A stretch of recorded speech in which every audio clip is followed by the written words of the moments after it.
again, everybody. It is time for another episode of the Silver Bullets podcast. I am Michael Citro. And I'm Chip Minnich. Chip, I'm going to skip right to the predictions from last week because you, my friend, are the big winner. You have correctly predicted an Ohio State victory, and I predicted a Clemson win. So, by default, you win. You had a 38-35 Ohio State win. You were feeling it. I told you at the time last week that I was hoping to be wrong, and oh my goodness, was I wrong, because the Buckeyes, Chip, looked really, really great on January 1st. Well, I appreciate the compliment, but the reality is, with that final score, I never anticipated Ohio State putting the points that they did in, let's face it, as easy as it appeared. I know we're going to be talking about the game in greater detail, but I kind of look at it. One of the things that we talked about last week is I said that Ohio State had not played a complete 60-minute game, and we saw that. Granted, it was the beginning of the 2021 calendar year, but better late than never. Yeah, I mean, like I've been telling people, everything bad that happened in 2020 all started with losing to Clemson, and nothing was right after that. So maybe things will start to get back on track now that a great injustice has been dealt with, a wrong has been righted. Dr. Sam Beckett has come in from Quantum Leap and corrected what went wrong and put it to right. And now Ohio State, Chip, will be playing for a national championship against the Alabama Crimson Tide. You know, everybody says we want Bama. Well, you really don't unless it's the final game of the season. Precisely. And we're going to go into much greater detail about what they have to do to win that game. But again, it certainly is the kind of thing where, it's been such a difficult year for so many people to kind of be able to bask in the glory of taking down Clemson, a team that Ohio State had not been able to beat in previous encounters. It certainly felt like what a terrific way to begin the brand new year. 49-28 is your final score. The Buckeyes really took care of business in the first half, particularly the second quarter. It was a 14-14 first quarter, and you're thinking, okay, we got us a game here. Ohio State can move the ball a little bit if they can get some stops. Who knows? Maybe they got a shot to win this thing. And oh boy, the second quarter was a 21-0 gem for the Buckeyes. And then from that point on, it was 14-14 in the second half. But you always got the sense that Ohio State, if they needed to turn it back up, they could turn it back up in the second half. In fact, they marched right down the field to start the third quarter, and just a deflected ball created a turnover.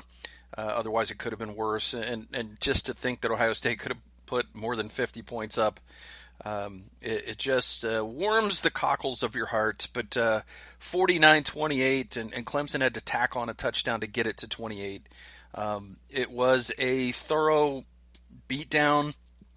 As Dabo Swinney said, Ohio State was better in every phase of the game. And oh man, I mean, even when things sort of looked like they could unravel, Ohio State just didn't panic, and they never really looked flustered by anything that Clemson did. In fact, Chip, it was Clemson looking flustered throughout this game, and I know there's been a lot of discussion about Brent Venables stealing signs, and there's been some discussion that Ohio State may have changed their signs in the week leading up to the game. They may have did some things differently than they normally do. Looked at they did some self-scouting, looked at some tendencies, and then used those tendencies to do different things. And then also, and that you can read about on Ross Fulton's piece this week on BuckeyeScoop.com. And also the other thing they did that I thought was a really, really brilliant thing to do is that because Clemson likes to get their defensive signals in late after the staff has had a chance to look and see where people are and what package is in for the offense, Ohio State kind of went back to that old Cincinnati Bengals sugar huddle, kind of just off the line of scrimmage, and then ran up to the line and snapped the ball late in the late in the clock, and it was kind of like almost like that up-tempo offense meets trestle ball effect, and it really screwed with Clemson all night. That's a great analogy. I never thought about that, about how, the idea of, the combo of trestle ball and the sugar huddle. I never thought of it that way. I definitely think another aspect that, when we look back on this game, and again, this is going to be one of these games that I think Ohio State fans are rightfully going to savor for years to come, is you talked about the idea of how Ohio State would, with the sugar huddle, kind of keep Clemson off balance, so to speak. I definitely believe the use of personnel, specifically the tight ends. I think that was a master stroke, in the sense that all Ohio State fans, and let's just face it, all of college football, have grown accustomed to the idea of the Ohio State tight end just being blockers. But the way that Kevin Wilson and Ryan Day used the tight ends against Clemson, not only, when it came to the blocking, but especially in the passing game, I think that made a crucial difference. Yeah, and it broke another tendency in the red zone. I mean, we saw it early in the year. They would go to Ruckert in the red zone, and we didn't see it really much in the second half of the season. Although, to be fair, the second half of the season was very disjointed with games being canceled. And then they brought it back for this one, and they, I think, again, just a masterful job of coaching by Ryan Day and his staff in this game. You brought up the tight ends, so we'll go ahead and get this out of the way now. Your pick to click was Jeremy Ruckert on offense, and boy, that was a click. 3 catches, which doesn't sound like a lot. 55 yards and 2 touchdowns, though, for an Ohio State tight end. Well, that's like a month's work for an Ohio State tight end in most years. Well, I appreciate the compliment, but let's not forget who your pick to click was, because, I mean, he certainly, is evoking strong memories of another running back who seemed to be hitting his stride at the perfect time, and that is your pick to click. Trey Sermon had a game that, is certainly reminiscent of the magical run that Zeke Elliott had back during the 2014 season. Yeah, it was a good pick, but you kind of thought he's not going to have as big a game as he had against Northwestern. That's just not going to happen. But I felt pretty good about where Ohio State's run game was. The blocking was there. I felt a little bit nervous when we found out Harry Miller wasn't going to play due to COVID-19. But Matthew Jones stepped in and did a great job. The wide receivers blocked well. The tight ends blocked very well. And everybody, I mean, even when Matthew Jones was hurt, Paris Johnson came in and pancaked a guy. I don't know if you saw that video. I did. And the fact, if anything, Paris Johnson is one of those guys who, as a true freshman, I think a lot of high expectations, fairly or unfairly, considering he was so highly touted. But the play that you're mentioning, if anything, if you haven't seen it, just do yourself a favor, look it up. Paris Johnson. I'm sure that the words Paris Johnson pancake you'll see the play that Michael's referring to. If anything, it gives me, regardless of how Ohio State does against Alabama in the national championship game, it certainly gives me a lot of good feelings about Paris Johnson's future, beginning in 2021, because I have a feeling he's going to be moving into one of those open offensive line spots that, when Thayer Munford and Wyatt Davis, when they move on, I'm sure there's going to be another reshuffling of the offensive line. So Paris Johnson certainly looks like he's going to be occupying one of those spots. Indeed. Just finished the thought on Trey Sermon. Yes, my pick to click, 31 carries for 193 yards and a touchdown. Could have gone over 200 yards, Chip, had he not face masked a defender late in the game on the end of a long run.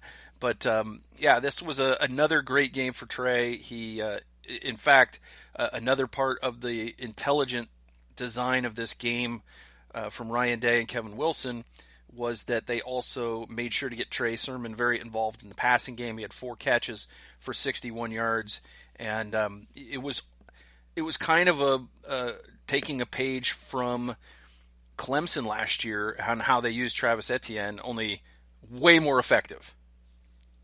Certainly, yeah. Travis Etienne had some moments early in the game, and that's, and we had talked about that, about the concerns that we had about Etienne as a receiver out of the backfield. And I'm not second guessing the coaching staff, but again, it was cause for concern. Seeing Tough Borland trying. It's not a lack of effort. It's just, he's let Tough Borland. It's never a lack of effort. It's just a lack of foot speed and agility, trying to cover Etienne. But it didn't turn into an issue for Ohio State. Borland had a fine game. In my humble estimation, I think personally, Justin Hilliard certainly was deserving of the MVP, but I'm certainly not going to quibble with the fact that Tough Borland was named the defensive MVP. Right. If I had a vote, I probably would have said Justin Hilliard. I'm not going to complain too much. Pete Werner could have gotten it. That was your pick to click, I believe, Pete Werner, and he had a good game. One of the things that they do well, and the reason that they have such success, is the design of that play where they throw the ball to Etienne. It's not just like a swing out. It's not like a check down. It's they get him out in space, and what they do with their receivers is they run him across the middle and sort of get that pick. And so even if Borland were faster, he's still getting picked on the play, and he still has to, try to fight through traffic to get to his man. It's a difficult thing to defend, and it's well designed, and it's hats off to their offense for coming up with it. He had 4 catches, Etienne, for 64 yards. Not a factor in the run game. He did score a touchdown in short yardage situations, or in a short yardage situation, but he had 10 carries for 32 yards, so a 3-yard average. Defensive line did a great job for Ohio State, and you could give a collective defensive MVP of the game to the entire defensive line, because Tommy Togiai, Haskell Garrett, or is it Haskell Garrett? Because I'm hearing that now is Haskell from Kirk Herbstreit. But Garrett and Togiai did a fantastic job inside, and when they weren't getting held, Tyreek Smith and Jonathan Cooper were doing a great job on the outside. Well, let's dispel one thing. It is not Haskell. I all due respect to Mr. Herbstreit, but I completely agree that I think the defensive line, they certainly, you can make the argument that they were worthy of the collective MVP. Haskell Garrett, Togiai, Tyreek Smith, Jonathan Cooper. Something that was, I think, very, very important that the defensive line did, not only in shutting down the Clemson running game with Etienne, but also, let's face it, the Trevor Lawrence mobility factor really turned into a non-factor. I'm sure you can recall there was at one point Trevor Lawrence was going to be going around the left side of the line, and Tyreek Smith met him quite violently to stop him for basically a no gain. So that was crucial. I think the defensive line, their performance in not only shutting down the Clemson running game, but later on, you talked about how Lawrence was flustered. They were beating that Clemson offensive line, even when they weren't sacking Lawrence, making him throw earlier than he wanted to, collapsing that pocket, making things very difficult. So the defensive line for Ohio State really was a bright, shining moment in that game.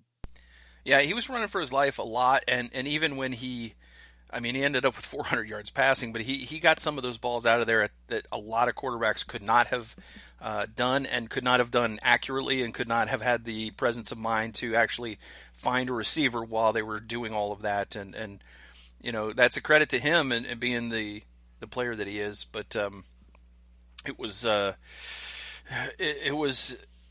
if that is like a normal, if that is like Rocky Lombardi, he's probably sacked 8 times, right? Oh, certainly. Yeah. Rocky Lombardi. No disrespect to Rocky Lombardi. Yeah. Right. Yeah. I think, as you said, I think Lawrence definitely he was able to get rid of the ball sooner than other quarterbacks may have been able to, but without doubt, he was certainly flustered in comparison to what he had the other teams that Clemson had competed against. I think Tony Gerdeman and Tom Orr raised some really good points that when you think about the ACC, it makes you wonder how bad the opposing defensive lines were that Clemson faced, because Clemson, they you could see that they were not used to competing against a team the caliber of Ohio State, especially along the defensive line. Indeed. All right, let's go through the game a little bit there. The Tigers got the ball first, and they went 8 plays, 82 yards in just under 3 minutes and made it 7-0. It didn't look real easy, though, and it was kind of helped by a non-called offensive pass interference on Cornell Powell.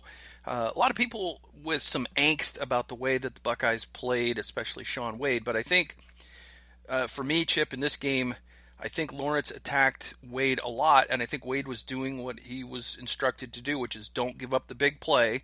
Rather give up, 10 small plays, and if they can work their way down the field, then, tip your hat to them. But we don't want to get burned for the big play like we did the last time. And like they did against Indiana and at other times this year. We don't want to give up the big play. So a little bit softer coverage, and you're going to give some things up underneath. But I thought Shaun Wade was taking a beating, and I think that he may have been taking a beating for the things he was asked to do because, and surely, he missed a couple tackles too, but he graded out as a champion. So I think he did what the coaches wanted him to do. Yeah, Shaun Wade has been the target of a lot of criticism by the fans, but like you said, I think, in terms of the coaching that, being directed to play in a certain style, I think that plays a bigger part than a lot of fans realize. So each team got a stop after Trevor Lawrence's 2-yard run made it 7-0, and Ohio State made it 7-7 on a Trey Sermon 32-yard run, and this was on one of those plays where Clemson's defense was looking to the sideline, not really lined up all that well, and Ohio State said, here we go. Got up to the line, called it. Just an enormous hole in the left side, and Trey Sermon did the rest. And if anything, it was a foreshadowing of things to come for the rest of the game. Indeed. Clemson then regained the lead with a 7-play, 75-yard drive. Travis Etienne, 3-yard run. And again, it was just not – they just didn't make it easy for Clemson. It looked like Clemson was going to have to be patient, and they were going to have to work their way down the field. And even though they didn't take a lot of time off the clock doing it, probably not a lot of teams made Clemson hold the ball 7-8 plays this year in the ACC. So it looked like the game plan was that's what we're going to do. We're going to make them take a lot of plays to go down the field, and if they can do it enough times, good for them. But eventually, we're going to catch on to what they're doing, and we're going to stop some of it. And that's exactly what happened. The Buckeyes came back down and made it 14-14 before the end of the first quarter. Late in the first quarter, a Luke Farrell 8-yard touchdown pass from Fields. Luke Farrell could not have been much more covered than he was, but Justin Fields didn't care. He put the ball where only his guy could get it, and he fired a dart. And that thing, I don't think Farrell caught it so much as it hit him and stuck there. Very good point, because when watching it live and then rewatching it on Big Ten Network, it just, like you said, that was a tight window that tell you the truth, I was surprised that Justin Fields attempted it. I'm certainly glad that he did, that he was able to make it work. And yeah, it was kind of, Luke Farrell just probably just, it was kind of, let's just say that he was such a huge target that it was almost impossible for that ball not to stick. Yeah, exactly. The second quarter is where Ohio State started to really show their quality and distance themselves in this game. And that started with a 9-play, 84-yard drive in 4:16 that ended with a Jeremy Ruckert 17-yard pass from Fields. This one, you'll recall, is the old sneak him out the back door play. Ruckert starts on the left, acts like he's going to block, and then he goes all the way back across the formation as Fields is rolling left. Fields stops, turns around, sends it back the other direction, and it's wide open and an easy touchdown. Really well designed play. I love that play when Ohio State does it. I hate when people do it to Ohio State. Naturally. And if anything, it kind of, I realized it was different than when Ohio State did this years ago with Kenny Guyton and Jeff Hireman, but similar kind of design, like that throwback to the tight end. So yeah, that was the Jeremy Ruckert being the recipient in this capacity. So the game could have changed in a very dramatic way, and it kind of did because Ohio State was running Justin Fields every now and then. He was scrambling sometimes. On the next touchdown drive, it was when Justin Fields got hurt. There was a little over 5 minutes to play in the first half. He scrambled, and James Skalski comes up, and you know how no one ever knows what targeting is, Chip? Well, this was targeting. Yeah, Andrea Adelson of ESPN certainly, as a national college football writer, certainly does not seem to understand what targeting was, which is why on Twitter I asked, "Are you serious?" Yeah. When she made that comment about how I don't know what targeting is anymore, and I'm like, "Are you serious?" And I, besides you and I think the vast majority of college football fans said that that's actually the textbook definition of targeting. And getting, when watching that hit, the fact that, and I'm I would be remiss if I didn't say that James Skalski, after the game, sought out Justin Fields to, see how he was doing. And he, apologized online for what he did. And everyone was quick to point out, hey, this is the same guy. He got kicked out for doing the exact same thing. I'm hoping that he learns, and I'm genuinely hoping that he avoids doing this for his long-term health, because Ohio State fans will certainly say, hey, that is the kind of tackle that ended Ryan Shazier's professional career. You don't want to do that. I'm glad that Justin Fields was able to stay in the game. I'm glad that James Skalski was remorseful, but hey, you want to see what you hit what you see. Be safe out there. Yeah, exactly. My response was, perhaps you never did know what targeting was. If somebody says they don't know what targeting is anymore. You and I are old school, Chip. We used to call that spearing. It's always been a foul. Yeah. But yeah, I mean, if you took the surface area of the crown of the helmet and you measured it out, whatever that maximum number of inches, of square inches is of crown of helmet, that's how much of the crown of his helmet hit the ribs of Justin Fields. I mean, I've seen people online say he was leading with his shoulder, and I would challenge them to tell me which shoulder was he leading with, because he was squared up to Fields and the helmet went right into the ribs. I get that Justin Fields did a little bit of a spin, but I don't think that he significantly moved side to side to where and neither shoulder was in front of the other. They were exactly perfectly squared. So, this is a guy that's had a history of it. He was thrown out of the national championship game last year, and shame on Chris Fowler and Kirk Herbstreit for trying to make me feel bad as a viewer that this poor kid had his season end the same way 2 years in a row, because it's his own fault. Precisely, it's his own fault. And again, I'm glad that Justin Fields was able to continue. I'm genuinely pleased that James Skalski wasn't hurt, because that is the kind of thing where it could result in permanent injury. I mean, he could be paralyzed, and it's the kind of thing where you would hate to see somebody, lose their ability to walk.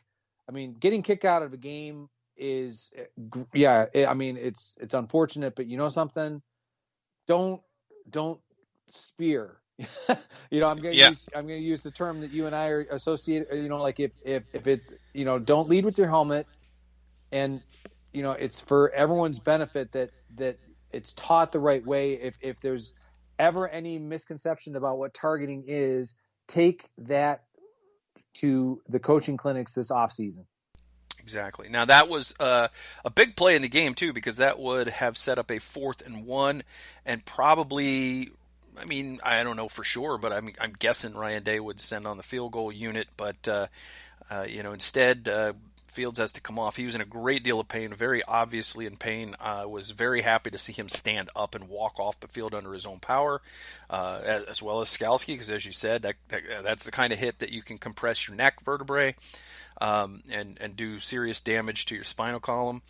And both guys were able to walk off the field. That's good. The Buckeyes get a first down, and C.J. Stroud comes in for a play, and then back comes Justin Fields and throws a touchdown pass to Chris Olave, 9-yard pass, and that right after he let go of that pass, you could see him just visibly wince and yell in obvious pain and discomfort. But I'm sure it felt a lot better once he saw Chris Olave hang on to the ball and point back to him, saying, "Hey, quarterback, that's pretty awesome stuff from you." Yeah, exactly. The Buckeyes then got another stop, Chip, and Jeremy Ruckert scored on just a pinpoint accurate pass, 12-yard pass from Fields. He put it where only his guy could get it. Again, a small window. Ruckert went up and made a really nice catch, and just 11 seconds left to go, knowing that Ohio State was getting the ball back in the third quarter to start the second half. And so the Buckeyes, Chip, go in with a 35-14 lead. And the only thing you were concerned about at the half is Justin going to be able to play the second half? And he did. It came out the second half. They marched right down the field. But as I said, the ball gets deflected at the line of scrimmage and intercepted. And Clemson comes down and scores midway through the quarter, about 8 minutes to go in the third quarter. Cuts it to 35-21, and that's when you think, okay, now the game's kind of in the balance. This is a drive Ohio State needs to answer, and it didn't start off looking like they would answer, because I don't know what's going on in DeMario McCall's brain, but that ball, if you're back and you're the deep man and you're going to let it go in for a touchback, you got to make sure that ball goes in the end zone. Yeah, DeMario McCall has not, for a guy who came in so highly touted, and it's let's just say that it's been unfortunate that he never really was able to find a role. But when given the opportunity to play, granted, I completely agree with you. I think he needed to, you see him on the replay, waving his arms and not even making an effort to field the ball. I mean, like, he could have come up, and fair caught the kickoff and had the ball brought out. And instead, he, like you said, it was very fortunate for Ohio State that it did not wind up in a turnover, because it very, very much could have. Yeah, it could have been a disastrous start to the third quarter to get the turnover and then give up a touchdown, then give up another turnover, and then Clemson's inside your 15-yard line. But, those guys generally are standing with their heels on the goal line watching the ball go over their head, and he was, like, between the 5 and the goal line, and it didn't go over his head. And, again, it's just, you wonder what's going through his mind, but Ohio State did jump on it and just had a long field rather than a turnover. And Ohio State made quick work of that, scoring with 4:55 to play in the third quarter. A 56-yard pass from Fields to Chris Olave that was a perfect dime. And, he threw it from his own 37-yard line when Chris Olave was at the 34-yard line, and Chris Olave caught it at like the 1.5 to 2-yard line. So that thing was in the air a long, long way. What's that? It's 48, 50, 61 yards in the air. Yeah, I mean, rough estimate, not bad for a guy who might be playing with, if not broken ribs, certainly severely bruised and severely hurting, for him to be able to launch that beautiful pass as accurately as he did. Indeed. So 42-21, the Buckeyes able to actually get that 4-score lead in the fourth quarter early. with a Jameson Williams 45-yard bomb. Again, another beautiful pass from Fields. And it's 49-21.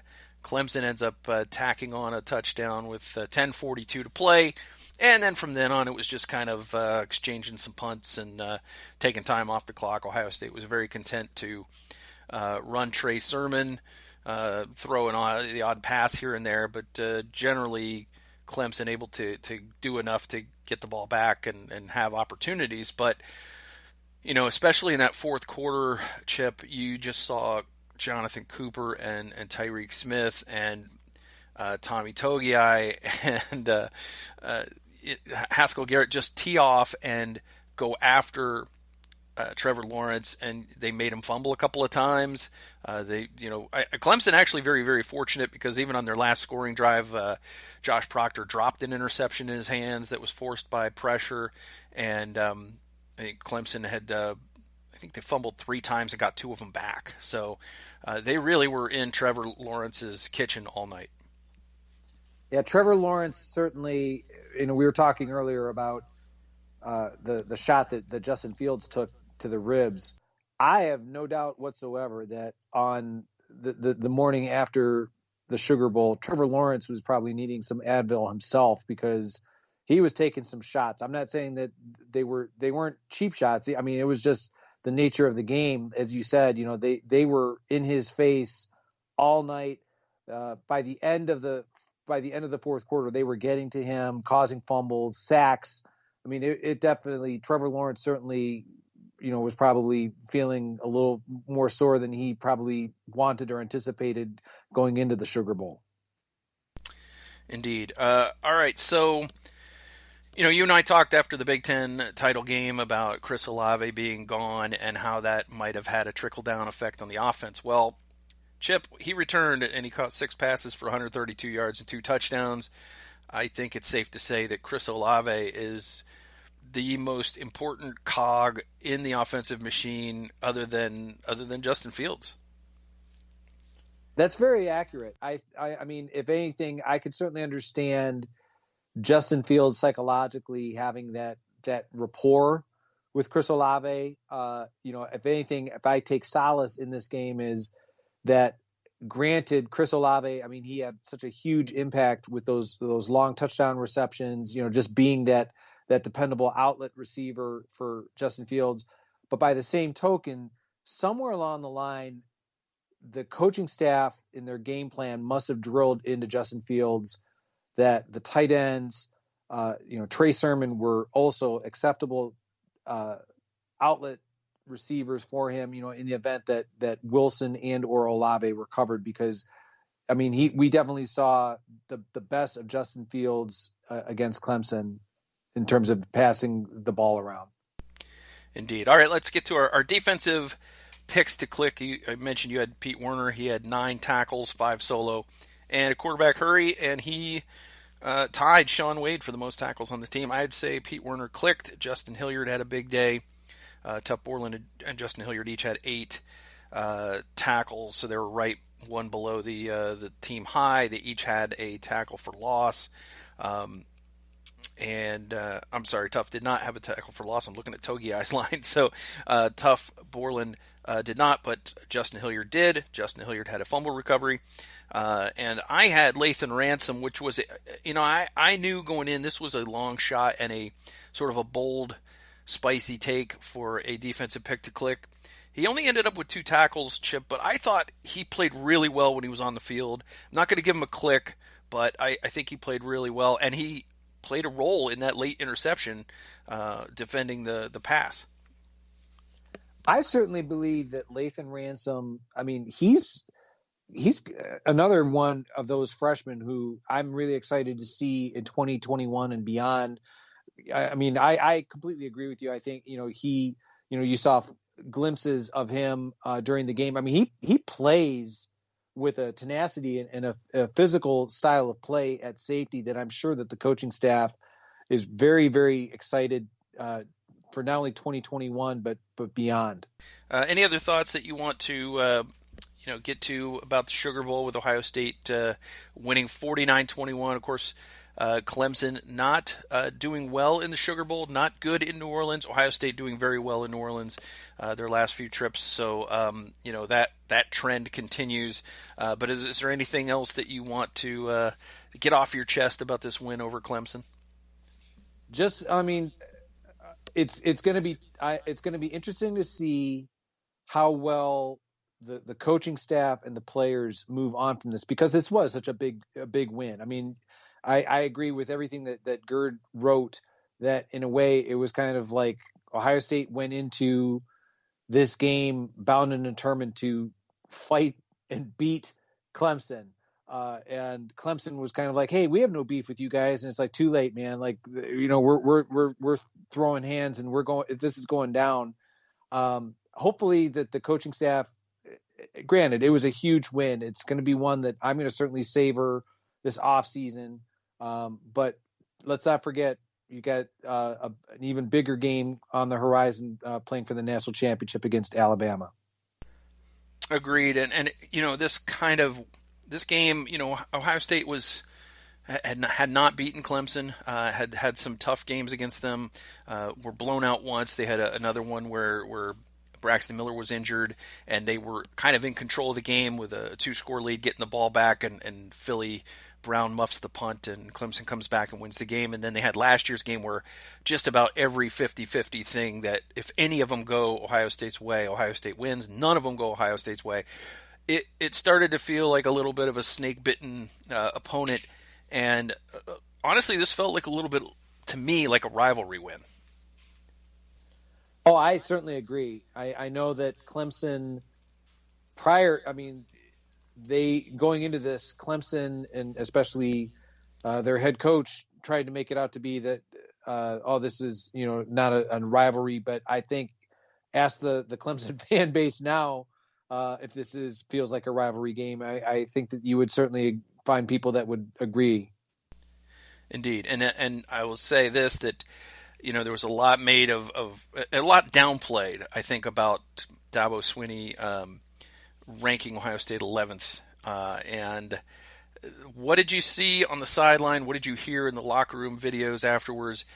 A lot of people on that team took that personally, is what I saw, because Wyatt Davis had a video that you can find on Twitter. They're going to rank us 11? You're going to put us 11? I think Haskell Garrett had a white dry erase board on the sideline with 11 with a question mark on it. These players took that personally, and my only regret really is that Nick Saban didn't rank them 12th. Yeah, I will say, Dabo certainly, he can try to play this off as, oh, that wasn't that big of a deal. It was a big deal. And I'm not sure if you happen to see it, but on Big Ten Network, Urban Meyer made a point of saying that the coaching staff, they had a few, I don't want to say bad practices, but, with everything going on COVID related, some of the practices weren't as crisp as they would have wanted. And as soon as the news came out that Dabo had ranked Ohio State 11th, the practices certainly seemed to turn around in Urban Meyer's estimation, in conversations he had with the Ohio State coaching staff. So Dabo can try to play this off, but I mean, that certainly was a strong motivational factor. Indeed. All right, let's turn the page on the Sugar Bowl. Honestly, I could talk about this for hours, but we do have other things to talk about, so why don't we get to those things right after this? All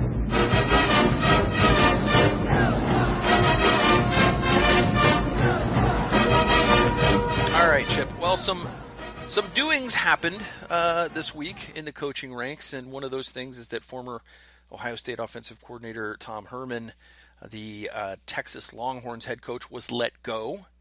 And, there was some speculation that he would be back after, there were some rumors that Urban Meyer might be taking the Texas job, or might have some interest in taking, or at least be listening to Texas about their job. And it looked like Tom Herman was going to be back. But then very, very quickly, this came out the day after the semifinals that Tom Herman was let go. And not only was he let go, within minutes we knew that the replacement was going to be Alabama offensive coordinator Steve Sarkisian, and rather than just do the stand up thing and leave immediately and leave his Alabama players and fellow coaches behind in a lurch with a championship to play, wouldn't you know it, he's going to hang around and coach.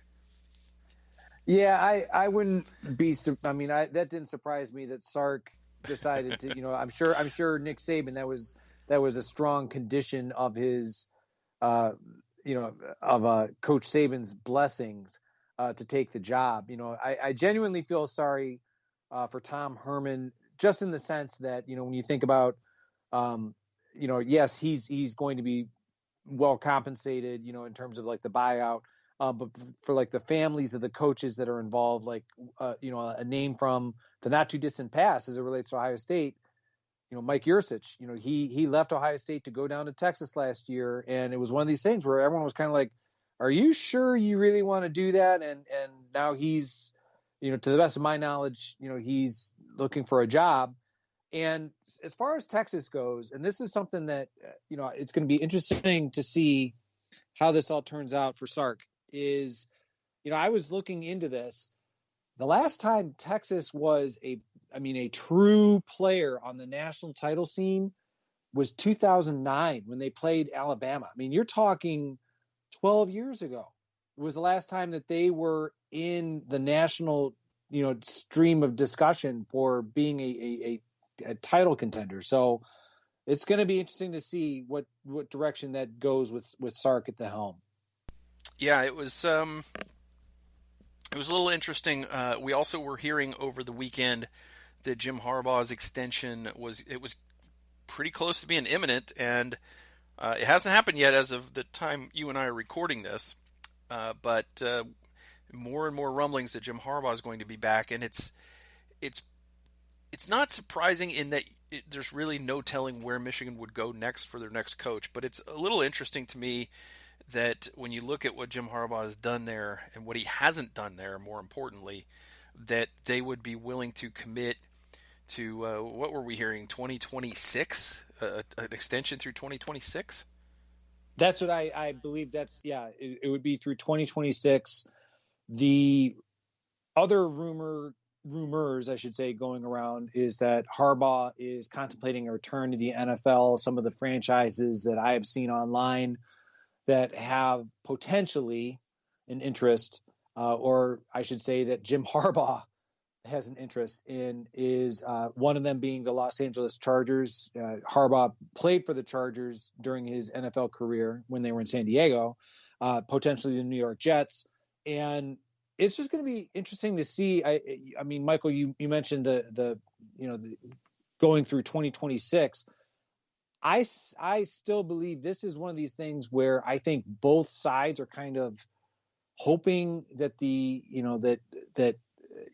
Harbaugh, I think, is hoping that an NFL team makes him an offer. And I think the Wolverines are kind of hoping that he takes it, that they can look their fan base and say, we tried to keep him, but he really wanted to go back to the NFL. Like this whole thing, the longer this goes without Harbaugh signing that extension from Michigan, just makes me wonder if it's going to happen at all. Yeah, it is very curious. Like, it's almost like they're saying, "Yeah, Jim, it's going through legal. People took some time off over the holidays. We're not sure when we're going to get that paperwork back, but we'll get that to you. Just in the meantime, enjoy yourself, enjoy your time off. Maybe catch up with some friends in the NFL." It's hard to say what is going on at the school up north, but we'll keep an eye on it.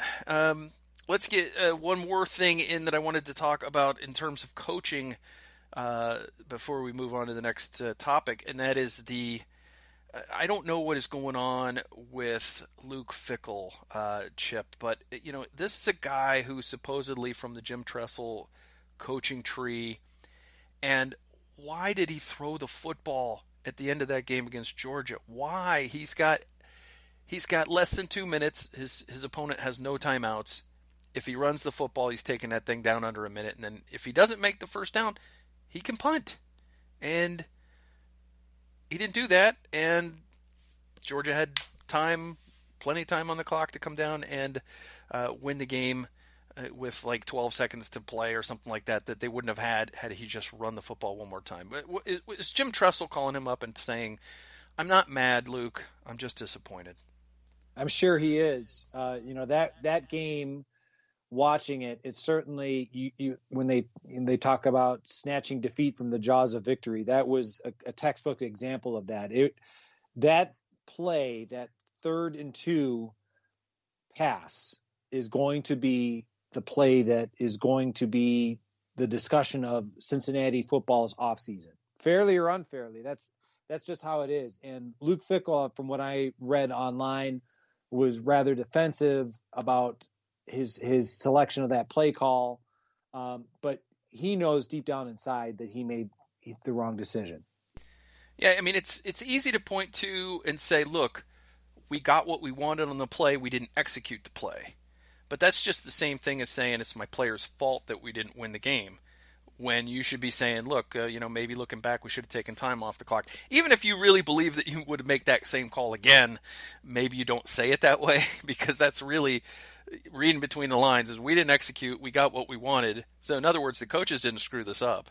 The players did, and you would never come out and really say it like that anyway. So why say it in a way that means the same thing? I don't know, but it's the thing that it's the old adage is that we're going for the kill shot, we're being aggressive, and I saw people on Twitter applauding that, but at the same time, isn't it aggressive to go for the win? And going for the win often means making the smart play, and again, taking those timeouts off the clock, and really creating problems for your opponent when even if you don't pick up those 2 yards running the ball, and they didn't pass the ball particularly well in the game. Maybe they do pick it up, and if they pick it up, great, the game's over basically. But if they don't pick it up, you've taken those 40 seconds off the clock, and now Georgia has a lot more work to do with a lot less time, and it just raises that degree of difficulty. They still could win the game, but they're going to have to do it in a whole other way. They can't just work their way down the field. And let's not forget that if Luke had done what most people were expecting, which was, again, run the ball, on that quarterback rollout, that waggle play, not throw the ball. Let's say he doesn't even come, let's say he comes up a yard short, like you said, burning off that clock, punts the ball, which is something that Coach Tressel certainly would have advocated. It would have been, again, putting the onus on the defense, which was very good throughout that entire game. I mean, now it's very easy to say, they let Georgia move down the field. Well, granted, it was a little easier considering Georgia knew that they had, some more time than they probably were anticipating. So, yeah, I think Luke Fickell, I mean, one of the criticisms that he received when he was the interim coach in 2011 was his clock management, and he certainly displayed poor clock management against Georgia. It cost the Bearcats dearly.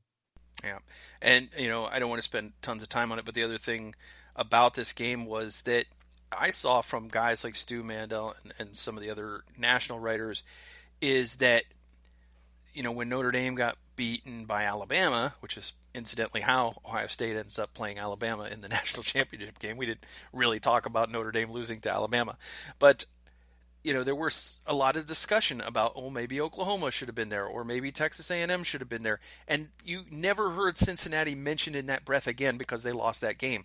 And if Cincinnati beats Georgia and has another great season the next year, maybe, if all other things are equal, maybe they make the case and get in next year, because you really need to do it more than once. UCF went through kind of the same thing. And you're never going to get that group of 5 team in there if this kind of thing happens, and so it's unfortunate for Cincinnati. They had a great season. Congratulations to them. The Bearcats really and they were missing some guys in this game, but unfortunately by losing that game, I think it just makes it that much harder for the group of 5 next time out. I completely agree. All right, Chip, let us talk about our Buckeyes a little bit more, brag on some Buckeyes here. The offensive players of the game were, of course, Justin Fields and Trey Sermon. Justin Fields was the Sugar Bowl MVP on the offensive side. You could also certainly have given that to Trey Sermon. He had a fantastic day. I mean, even the times when he was actually whistled down when he was down, he still had a great day. And then you take the times that he was not whistled down and scored, 80 some odd yard touchdowns, then it was even more impressive. Yeah, I think if anything, I mean, they were both deserving. I think, Trey Sermon certainly was the straw that stirred the drink for Ohio State, in my opinion. And Trey Sermon gave us the meme of the year on January 1st. It's only January 1st. And he gave us the smirk meme, which is going to live long, long, long into the life of the internet. Marcus Williamson and Jamison Williams were the special teams player of the game. On the defensive side, there were a bunch of guys you could point to. We talked about the defensive linemen: Cooper, Haskell, Garrett, Togiai, Smith. They were among 8 players who earned the player of the game honors from the Ohio State coaching staff. There were 8 players of the game on defense. Defense showed up. I'll say that much. I mean, they certainly were deserving. That coaching staff and the players executed the game plan flawlessly. You don't normally give up 400 yards passing and say that about a defense, but I think you can certainly say that. But so the champions: 7 Banks, Sean Wade, Josh Proctor, Lathan Ransom. So hey, there you go. Maybe he did click. Marcus Williamson, Justin Hilliard, Tuff Borland, Pete Werner. Players of the game were Garrett, Togiai, Smith, and Cooper. Those 4 shared that honor, actually. Offense: Luke Farrell, Jeremy Ruckert, of course, the tight ends representing and getting champions grades: Chris Olave, Garrett Wilson, Jamison Williams, Thayer Munford, Josh Myers, Wyatt Davis, Nicholas Petit-Frere, and Matthew Jones.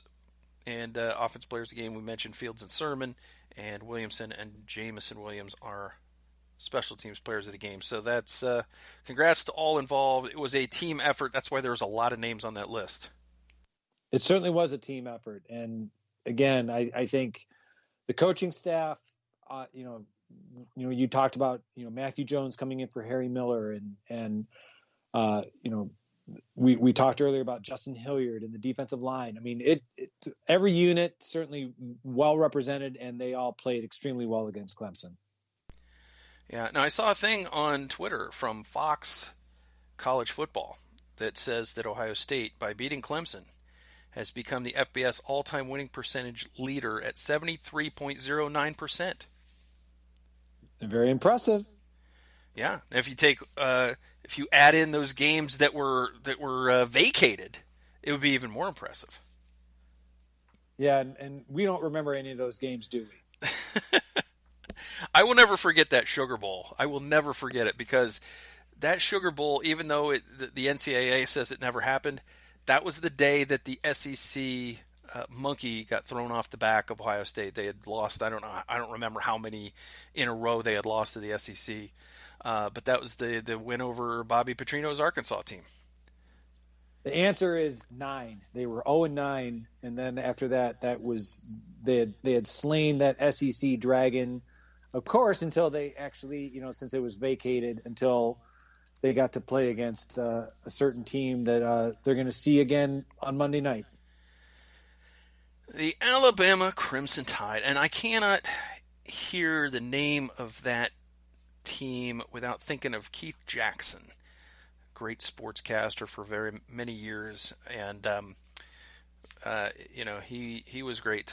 He was a great sportscaster. Really missed that guy, but it also makes me think of Steely Dan, which is also good. So, but that's it. That's all that's good about that. We of course have some news today as we record this on Tuesday night. In fact, probably we should maybe be paying attention to see who wins the Heisman Trophy tonight. But there was a report that the national title game was considered to be, being pushed back due to COVID concerns with Ohio State, and that report, I believe, came out of Alabama media, and we don't really have any names as to what players. There's some rumors on social media because that's what social media is all about. But we do know that Gene Smith said that they are still pushing for Monday night on the 11th to play Alabama. They'll be ready. Whoever has to step in and replace somebody will be ready to step in and replace somebody. So again, we don't have names. We're not really interested in spreading rumor at this point. So, what are your thoughts in terms of this? Because this was always a possibility from the minute that they said college football is going to be played this year. Tremendously disappointing if Ohio State's going to be missing a lot of key starters or key contributors. As you said, this is something that Ohio State's had to deal with throughout the season. College football has had to deal with throughout the season. So I can only hope that, like you said, there are a lot of rumors. We don't want to be fanning the flames of disinformation that, to be proven incorrect, by the time the game kicks off. If there are players who are going to have to be withheld due to COVID restrictions, we won't know that honestly until, it probably will be like an hour or two before kickoff. It's that pervasive. So I'm holding out hope that Ohio State has everything under control. I'm certainly believing that the game is going to be played as scheduled, and I think Ohio State's going to put their best foot forward. Yeah, the report said that Ohio State had informed key parties, whoever key parties are. I know what key parties are, and we're not going to talk about them. That was a big thing in the 70s, apparently. But key parties involved that the Buckeyes could be without a position group. So, as you know, guys that hang out together, if one of them tests positive, the others have been exposed, and they need to go through, testing and contact tracing and all of that stuff. And that's been a big part of things that have happened this year. For example, wide receivers a few games ago and that kind of thing. But it really kind of brings up a concern that I had from just before the Sugar Bowl, a couple of days before the Sugar Bowl, when it was reported that Clemson's offensive coordinator wasn't going to be there because of testing positive. And then that was it. There was nothing else. And you'll remember that when Ohio State coaches got it, it wasn't just one guy. They had at some point been with another coach at some point, and so it was multiple coaches and players. And with Clemson, they didn't seem to go through any of that. It was just one guy, and there's no group of players that this offensive coordinator has talked to that might have contracted the virus. And by the way, Clemson stopped testing midweek, and that's because they don't have as stringent protocols as the Big Ten. Nobody does. Which is, I think, part of the reason you see more problems in the Big Ten is as they say, if you don't test, you're not going to find positives. If you test, you're going to find positives. And I think that, for me, that was a big concern, is like how many guys on Clemson might have it, not know, because they tested negative, because they aren't in the contagious stage yet. And then they're contagious during the game and pass that along to Ohio State players. And I'm not going to speculate on how many that might have been or what position groups or where that could have happened. But, you would presume that the offensive coordinator for Clemson had some type of contact with someone on the offense at some point, and maybe his position coaches. Can only hope that, like I said a few moments ago, that Ohio State has this under control. Don't want to be speculating on which position group or groups are being affected. I think the mere fact that Gene Smith has come out and publicly stated on Twitter that they're proceeding with the game as scheduled is a positive. And I think Ohio State's going to be ready to play no matter which position group may be lessened. I think those players are going to do their very best and come ready to play. Next man up, indeed. And so, as Gene Smith said, at this point in time, they see the game being played as scheduled on the 11th. But as he also said, who knows what tomorrow will bring? That's COVID. that's pretty much most of the last year in a nutshell. Is who knows what's going to happen. So we also have seen that the basketball team, Ohio State's basketball team, scheduled game against Penn State has been canceled due to COVID issues with the Penn State basketball program. So, oh man, what a mess. Let's everybody get vaccinated and get rid of this thing as soon as possible. That's all I can say. Chip, are you ready to talk about the national championship game? I'm ready. Let's go. All right. The Alabama Crimson Tide. You may have heard of them. Maybe in passing. I don't know. All right. So this is a team that's pretty good. Pretty good team. You may have heard they have 2 finalists for the Heisman Trophy. By the time this podcast drops, we will know who that is. It's expected to be Devontae Smith, and I think deservedly so. I think if I were a voter, he would probably get my vote as well. There's a possibility they could get Jalen Waddle back for this game. So tremendous weapons, of course. I think they have a good offensive line. I think they have a good quarterback. I think they have a good running back, and this is going to create new problems for the Ohio State defense that Clemson didn't have. Now, I do think that Trevor Lawrence is a better quarterback than Mac Jones, but I think Jones has better weapons and better protection. So I think those two things are going to counterbalance each other a little bit, and it's going to make things difficult for the Ohio State defense, and they're going to need to get some pressure, and they're going to need to, again, stop the run if they're going to have any success against Alabama. Well, one big difference between Jones and Trevor Lawrence, and that is Jones is not nearly, he is not a running threat, like in the sense that Trevor Lawrence. And that is not meant to disparage him. I mean, I completely agree with everything you said. I think Alabama has a better offensive line, better receivers, better running back. I think all of those things are a factor. The thing that gives me a slight bit of comfort is the fact that, all right, when you don't have to worry about the quarterback as a viable running option or threat, I think that is, that makes it a little easier on the defense in terms of, I think they can play a little bit more conventional style. Alabama's offense is ranked 6th in the country in total offense. They are getting 535 yards a game. For comparison's sake, Ohio State's is 4th at 544.9 yards a game. So just about 10 more yards a game than Alabama. So, if you think Ohio State has a potent offense, well, it's basically Alabama's offense. If you think about it in those terms, in terms of yardage, Alabama is 5th nationally in passing offense, 349 yards per game, just a tick under 350.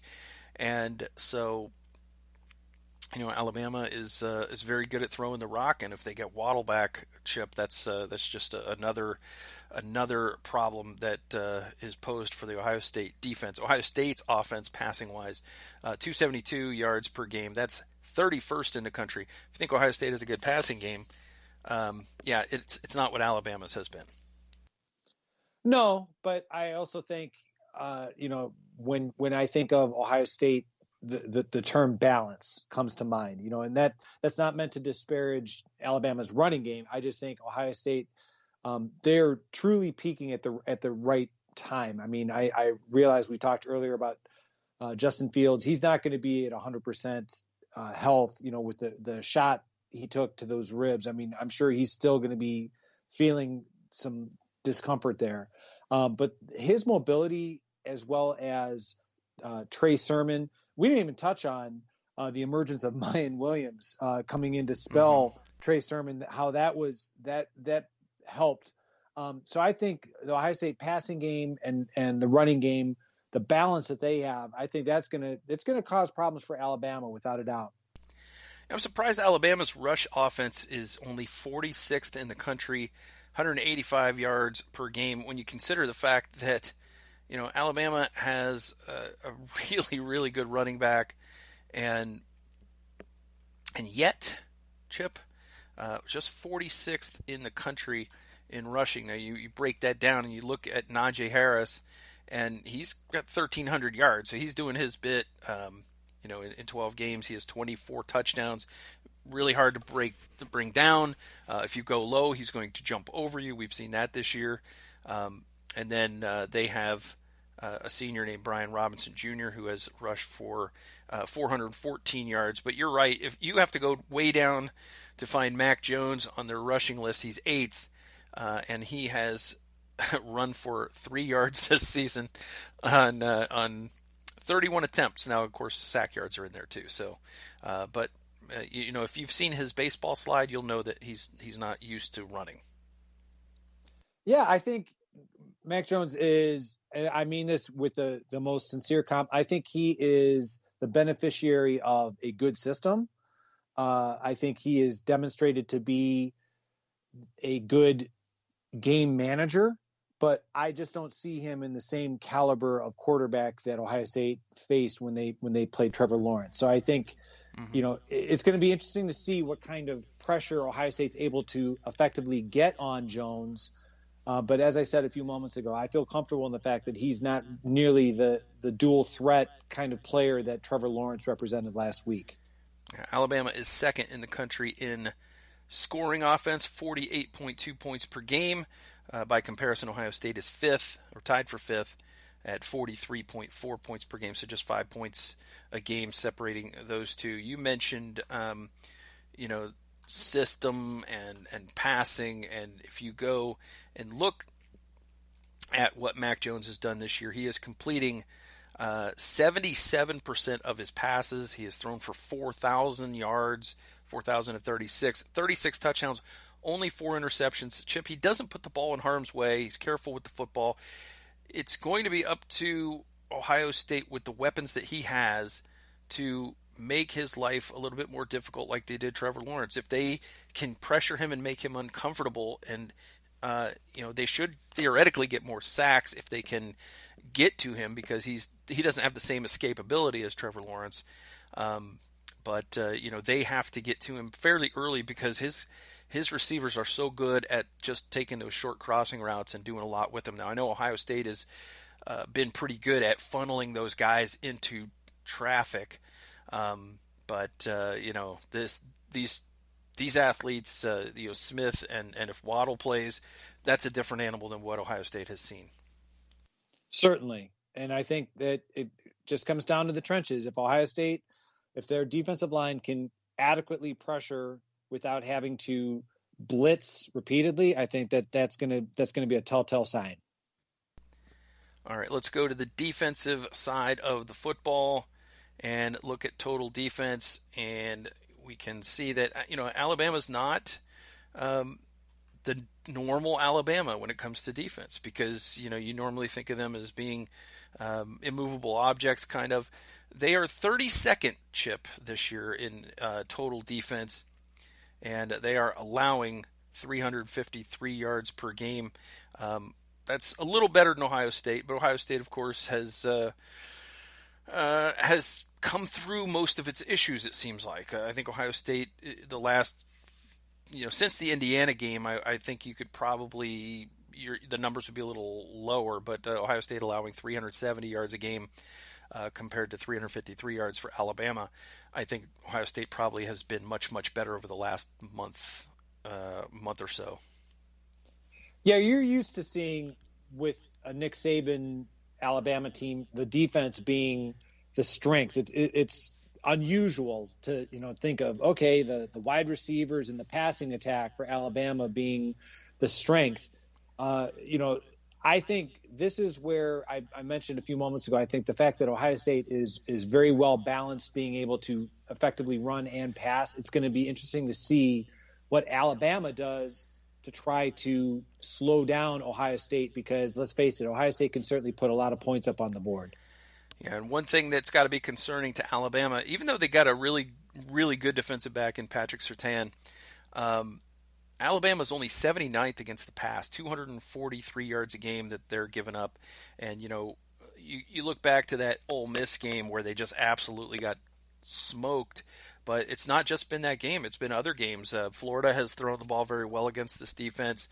I think at times Notre Dame was able to throw the ball on this defense. And it's even LSU had some big plays in the air, and LSU was in a very down year for them. So I think there are plays to be made, and Chris Olave and Garrett Wilson are the guys to make them. Not only them, it's going to sound very tight ends. I'm telling you, because you brought up. I'm glad that you brought up the fact that Notre Dame. Now they didn't have a lot because obviously the final score reflected it, but from what I was able to see when Notre Dame and Alabama were playing, Notre Dame's tight ends were very effective. Now Ian Book, again, he was off and running for his life, but he was able to connect. And this is not meant to disparage the tight ends for Notre Dame, but I think Ohio State, what we just saw with Jeremy Ruckert, Luke Farrell, I think that is going to be an interesting mismatch if Ohio State can take advantage of it, because those linebackers for Alabama certainly seem to struggle in terms of coverage on the Notre Dame tight end. So I would think Ohio State's going to try and take advantage of it. Yeah, Trey Sermon could be a big factor out of the backfield too. Rushing defense, Bama's been pretty good, 13th in the country, 110 yards a game against, but you look at that and you go, yeah, but Clemson's 16th in the country in rush defense, and look what Ohio State did to them. So I don't know how much of that is, teams that Alabama's played being behind and abandoning the run because they've had, big deficits to overcome. We will see. I look at this Alabama team and I don't see the linebacking play and the defensive line play quite as good as it was. I do think they have a good defensive line, and they're big and they don't miss tackles. So there's really not a lot of opportunity for yards after contact against them for the most part. But then again, if you get beat on by guys like Wyatt Davis for 3 or 4 quarters, you're probably going to miss a tackle here or there. So we'll see how that goes. But Alabama, very favorable in the run defense. If you want a comparison, Ohio State is second in the country, allowing 89 yards per game on the ground, which is really, really excellent. A fantastic job by the Ohio State run defense this year. Scoring defense, Alabama 13th also in the country, 19 points a game. Ohio State's going to need, Chip, more than 19 points to win this game. Yeah, I think they're going to need substantially more than 19. Again, I think this is the kind of game that I'm not entirely sure. I'm not a gambling man by nature, but bet the over in terms of the points. I think for when it comes to this one, because I think both teams offensively are going to cause a lot of problems for each other's opposing defense. Indeed, Ohio State is allowing 22 points per game, and I think if they manage to hold Alabama to 22, I think they have a pretty good chance. I don't see that happening. I don't mean to sound pessimistic, but I think that would be even. Let's just say that would be even more optimistic than when I was talking last week, and you kind of called me on when I wanted second and 4. When Ohio State had the ball. I think Ohio State fans have to go into this knowing that Alabama is going to be able to put up points. I think the good strategy is similar to what Ohio State defensively did last week against Clemson, and that is to try to limit the big plays. Because Alabama has the same capacity for big plays. Make them work the length of the length of the field. Make them take their time. Like you said earlier in the podcast, I think this is a way to, eventually figure out what they're doing and be able to, if not necessarily shut it down completely, make them, maybe get them frustrated and off their game. I will have to point out to you, though, Chip, that Ohio State did have a lot of favorable second down yardage to go in that Clemson game. So maybe throw a few more of those out there. I'm fine with it now. Okay, well, like I said, some of the things that I'm going to be pointing out it's going to sound very familiar in terms of what they did last week against Clemson, but in some little wrinkles that they're going to have to do differently against Alabama in order to be successful. Yeah, I think, Chip, this is a game where Ohio State's going to have to score over 40 points to win. The last time they played Alabama, it was a high-scoring game, and they needed every one of those points. Came down to an onside kick late. I don't know. To me, this seems, Nick Saban's not going to give the bulletin board material that Dabo gave. He's not. He doesn't need to rely on gimmicks and tricks to be good defensively and sound defensively. Like I said, his team tackles better than maybe any other defense that I've seen. Even out on the perimeter, his cornerbacks and his safeties get up and they make tackles, and you don't break those tackles. It's pretty impressive actually. But if you can attack the open spaces in the secondary and get the ball there, they're a place to be made, and you can go over the top of this defense as well. So I think Ryan Day will come up with something, and they'll have to execute. But again, I think largely in the Clemson game, I thought if Ohio State has turnovers, it's going to be a problem. They managed to avoid them. They had one.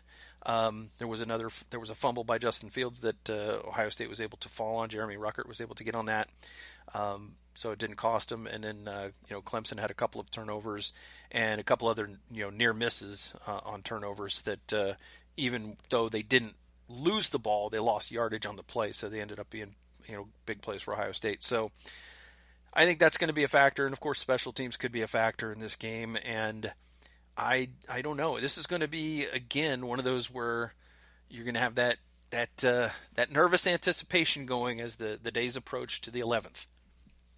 Certainly, and as we said, with all of the rumors swirling about players impacted by COVID, that's certainly going to add to the anxiety naturally. Mm-hmm. I think if any, it's certainly within Ohio State's capacity to win this game. If anything, they showed the nation what a lot of Ohio State fans knew. I mean, like they were able to finally put it all together for a full 4-quarter, 60-minute game against Clemson, and they truly justified not only their playoff ranking, but the fact that they served notice to Alabama that they can play with Alabama. There's no doubt in my mind, based on the performance that they just gave against Clemson. And they will be disrespected for the next several days as we lead up to this game by the national media. I've already seen, all of the things that Ohio State has to contend with. I've not seen one story about what Alabama has to contend with. And so those are the kinds of things that the coaching staff will use. They'll use everything at their disposal. I think that if Ryan Day can come up with a game plan for Alabama the way he did for Clemson, one that is that inspired, innovative, intelligent. The thing is, one of the things you do is if you break tendencies and you show that against Clemson, then you can't really surprise Alabama with it. So, unfortunately, they're going to have more on film that they can look at, and it's going to be a little bit more about execution, a little bit less about fooling Alabama. And it's going to be a whale of a ball game. Like you said, I think these two teams are fairly evenly matched in terms of talent. I think they're fairly evenly. When Ohio State is playing as well as it did against Clemson, I think they can certainly play with Alabama. And we just have to wait till the Monday the 11th and then see what comes up. So, are you ready to get to your predictions and picks to click? I'm ready. All right, Chip. I'm going to let you start off on the offensive side of the ball. Who is your pick to click? This is going to be, kind of anticlimactic considering I picked him last week, but I'm sticking with Jeremy Ruckert. I think he's the secret weapon. The not so secret weapon, as you just said. I think what I saw from Alabama struggling with the tight ends, I think that certainly, if it caught my attention, it certainly had to catch Kevin Wilson and Ryan Day's eye. So I certainly anticipate the tight ends, and I think Jeremy Ruckert's going to be the beneficiary of some favorable matchups against Alabama. All right, I am going to go with. Here's the thing: I think they're not going to want to run Justin Fields any more than absolutely necessary. They're going to protect his ribs. They're going to protect him, and I think Jeremy Ruckert is the big decoy this week, Chip. And I'm going with Chris Olave. I like it. I think he can make plays. I think that Justin Fields has a great deal of comfort throwing to him. He trusts him. I think that's half the battle. And I think that Chris Olave is just a very, very difficult player to cover, especially with some of the things that Ryan Day does offensively and some of the schemes he has to get him open. And we saw some of that. If you go read Ross Fulton's piece, it's fantastic, and it gives you a very clear idea of what Ohio State was doing to Clemson to cause them problems. So I will go with Chris Olave, and that brings us to the defensive side of the football. I will go first this week, and I will take your guy, Pete Werner. I like it. And I just think this is a big moment for Pete Werner. I think that Pete could make a big difference in this game.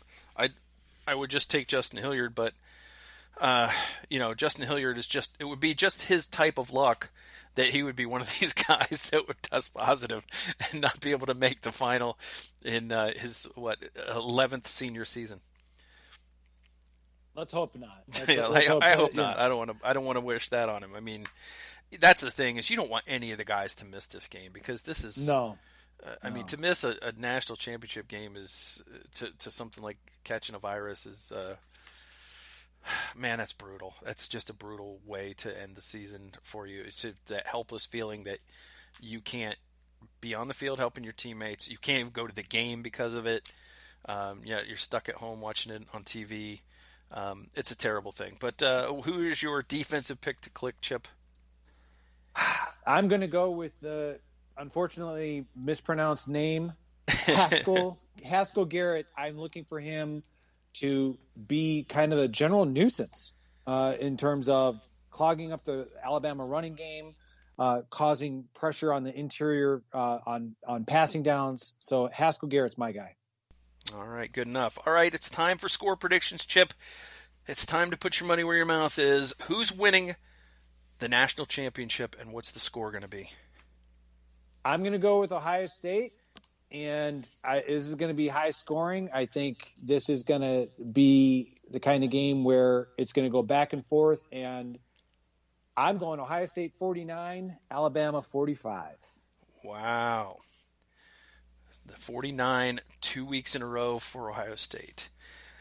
I like it. I am going to say a final score of 41-35.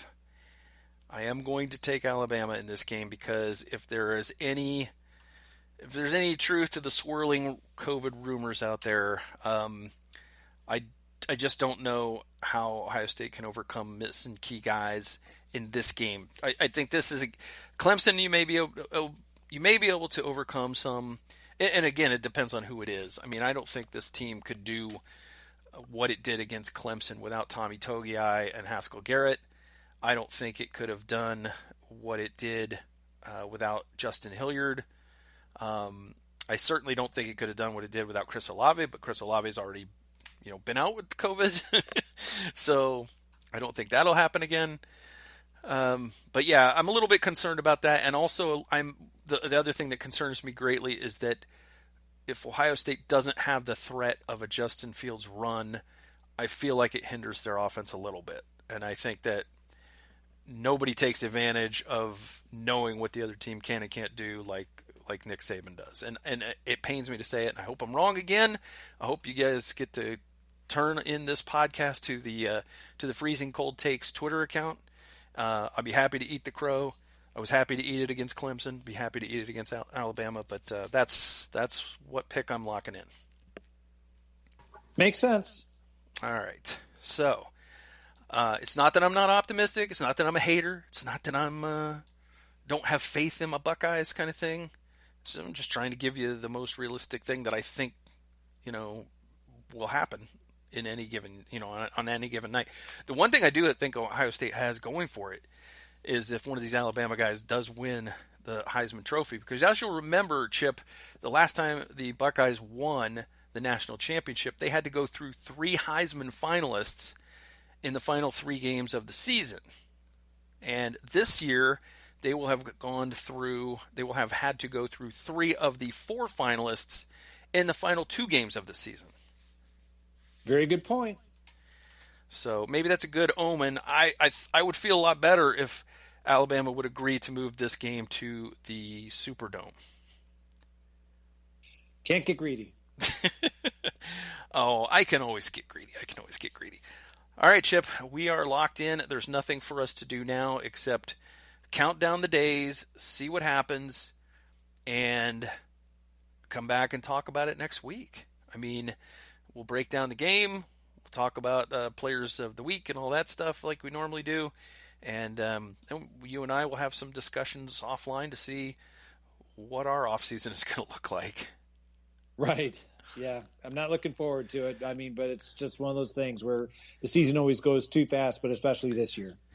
It really does. And I guess the good thing this year is that this is the last game. So Ohio State is playing the maximum number of games that it can play given the circumstances that they had this year. With people getting the virus. And so now they're where they wanted to be back when there wasn't a season, back when the Big Ten wasn't going to play, and Ohio State wasn't going to get an opportunity to take this very, very talented team and do anything with it. And now here they are, one win away from all the stuff that they went through to get on the field this year. They did all of that to be where they are, and now they are where they are, and that part's pretty cool. Let's see if they can finish this off. I think they can. All right. Well, we'll find out when they play the game, whether that's on the 11th or whether that's some other day has yet to be determined. But whatever happens, you and I will come back next week and talk about it, whether that's a postponement or whether that's an actual national championship game. You and I will have a show. We'll do it. And people can come back and listen to the Silver Bullets podcast. We did have a question in the email this week, Chip, but I don't think it's fair to read it unless you really want me to. No, I say let's not. All right, I will not shame the person. We were just asked how many interceptions if Justin Fields throws interceptions, how many can he throw and Ohio State still win the game? And we know the answer is at least one. At least one. Yeah, because he was asking about the Clemson game, not realizing that we had already recorded for last week. So, but this way we at least get the answer right. If you ask us a question, if you ask us questions about a game that's already happened, we're going to get the answer right. So that's good. If you guys want to ask us anything, you can do that. You can just go on Twitter and you can find us. And I'm at Mike36Fan, and Chip is at Chip Minnich, and his last name is spelled Minnich. So you can feel free to ask us anything there on Twitter. We'll read the question on the air and answer it. And we appreciate you listening. Chip, where else can folks find you on the internet? They can find me as a contributor to Athlon Sports. As Michael said, on Twitter at Chip Minnich, but I'm also a contributing writer to Athlon Sports. All right. You can find me, in addition to my Twitter account that I just gave you, on BuckeyeScoop.com. After every game, the day after every game, you will find my grumpy old Buckeye column. And I appreciate those of you who have read it. And it was really cool, actually, this week, because when Tony tweeted out the story link, there was a lot of likes, and it was really cool. It was cool to see all these likes come rolling in. Of course, then I went and looked at the people, and only like one of them was following me on Twitter. So that was it brought me back down to earth, Chip. Well, it got to start somewhere. Yeah. So, like us on Twitter. That would be a good thing to do. Anything else you want to add, Chip? No, just looking forward to the game. All right, well, it's time. Let's start the countdowns and see if we can go get us a win over Big Bad Bama. And in the meantime, please go to BuckeyeScoop.com and read all the fantastic articles there. Consider subscribing because you get a lot of stuff behind the scenes in our Ask the Insiders board. There's all kinds of things like that we know going into games that we would not ordinarily have known had we not been insiders ourselves, right, Chip? That's exactly right. So it's worth it. If you do it for a month and you don't think it's worthwhile, well, then you can stop doing it, I guess. It's not that expensive to do it monthly. But give it a shot. There's a ton of great podcasts on the Buckeye Scoop radio network, so you'll want to check those out. Of course, there's Buckeye Weekly, and there is the Scoop World Order. There's the Sloopcast. There's the Morning Scoop, Daily Buckeye Show. Tom Orr hosts that. Of course, we're on there, and Gives in the Bank. There's all kinds of really good shows on there. There's something for everybody. If you like recruiting, there's recruiting shows. If you like, non-revenue sports, you got Around the Oval.